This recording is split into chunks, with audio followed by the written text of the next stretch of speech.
Hi hello and welcome to JAKTECH YouTube channel.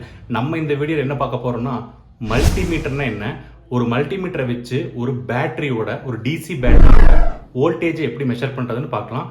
வாங்க வீடியோக்குள்ளே போகலாம்.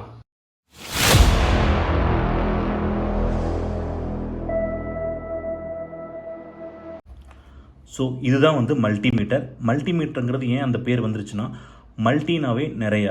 ஸோ நிறைய மெஷர்மெண்ட்ஸை இந்த மீட்டரில் நம்ம எடுத்துக்கலாம். ஃபார் எக்ஸாம்பிள், ஒரு வோல்டேஜ் ஆகட்டும், கரண்ட் ஆகட்டும், ஒரு ரெசிஸ்டன்ஸ் ஆகட்டும், ஆர் ஒரு டிரான்சிஸ்டர் செக் பண்ணுறதாகட்டும், டயோடை செக் பண்ணுறது எல்லாமே ஒரே மீட்டர்லேயே நீங்கள் பண்ணிக்கலாம். ஸோ அதனால தான் இதை மல்டிமீட்டர் அப்படின்னு சொல்கிறோம்.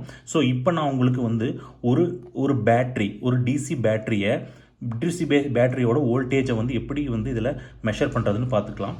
ஸோ ஃபஸ்ட்டு இந்த மல்டிமீட்டரில் ஒரு 2 ஒயர்ஸ், அதாவது போர்ட் நம்ம கனெக்ட் பண்ணணும். இந்த இடத்துல பார்த்தீங்கன்னா நம்ம வோல்டேஜ் மெஷர் பண்ண போகிறோம். ஸோ இந்த வோல்டேஜ் ஓம் ஆம்ஸ்னு இருக்கு இல்லைங்களா, இந்த இடத்துல பார்த்தீங்கன்னா உங்களுக்கு ரெட் கலரில் ஒரு ப்ரோப் இருக்கும், அதை நீங்கள் இங்கே கனெக்ட் பண்ணிக்கணும்.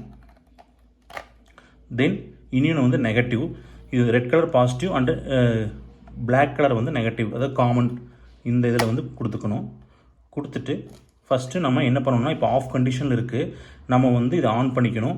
ஆன் பண்ணும்போது இது டிசி. ஸோ வோல்டேஜ்லேயே பார்த்தீங்கன்னா வோல்டேஜ் டிசி, வோல்டேஜ் ஏசி 2 இருக்குது. நம்ம டிசி பேட்டரியோட நம்ம வோல்டேஜ் செக் பண்ண போகிறோம். ஸோ அது பார்த்திங்கன்னா அந்த பேட்டரி 1.5 வோல்டேஜ் அவுட்புட் வரும். ஸோ அந்த 1.5 வோல்டேஜ் வரதுனால நீங்கள் இந்த ரேஞ்ச் பார்த்திங்கன்னா இந்த 20ல் செட் பண்ணிக்கோங்க. உங்களுக்கு எந்த ரேஞ்சுக்குள்ளே அந்த அவுட்புட் இருக்குமோ அந்த ரேஞ்சில் செலக்ட் பண்ணிக்கணும். ஸோ 20னா ஸோ 1.25ங்கிறது 20 ரேஞ்சுக்குள்ளே வந்துடும். ஸோ அதை இங்கே கொடுத்துட்டு நீங்கள் நெக்ஸ்ட்டு இதுதான் அந்த பேட்ரி 1.5 வோல்டேஜ் பேட்ரி. இப்போ நீங்கள் இந்த பாசிட்டிவை இதோட பாசிட்டிவ்லையும், தென் நெகட்டிவ், ஸோ நெகட்டிவ் இங்கே வச்சு பார்த்தீங்கன்னா உங்களுக்கு பார்த்தீங்கன்னா 1.65, அதாவது 1.5ன்னு அதில் போட்டிருக்காங்க. ஸோ 1.65 வோல்டேஜ் நமக்கு இதில் அவுட்புட்டாக வருது. ஸோ இந்த மாதிரி தான் நம்ம மல்டிமீட்டரில் நம்ம செக் பண்ணணும். ஸோ இப்போ நான் காமிச்சிருக்கிறது டிசி வோல்டேஜ் நான் காமிச்சிருக்கேன்.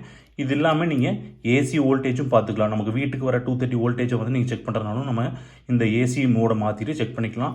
ரெசிஸ்டன்ஸ் வேணும்னா ரெசிஸ்டன்ஸ் இந்த செக்ஷனில் நீங்கள் மோடை மாற்றிட்டு ரெசிஸ்டன்ஸை ஒரு ரெசிஸ்டரை எவ்வளோ ஓம் இருக்குது அப்படிங்கிறத செக் பண்ணிக்கலாம். ஸோ தேங்க்ஸ் ஃபார் வாட்சிங் மை வீடியோ. உங்களுக்கு இந்த வீடியோ பிடிச்சிருந்துச்சுன்னா லைக் பண்ணுங்கள், கமெண்ட் பண்ணுங்கள், ஷேர் பண்ணுங்கள். மறக்காமல் JAKTECH யூடியூப் சேனலுக்கு சப்ஸ்கிரைப் பண்ணுங்கள். Thank you. One life, love you all.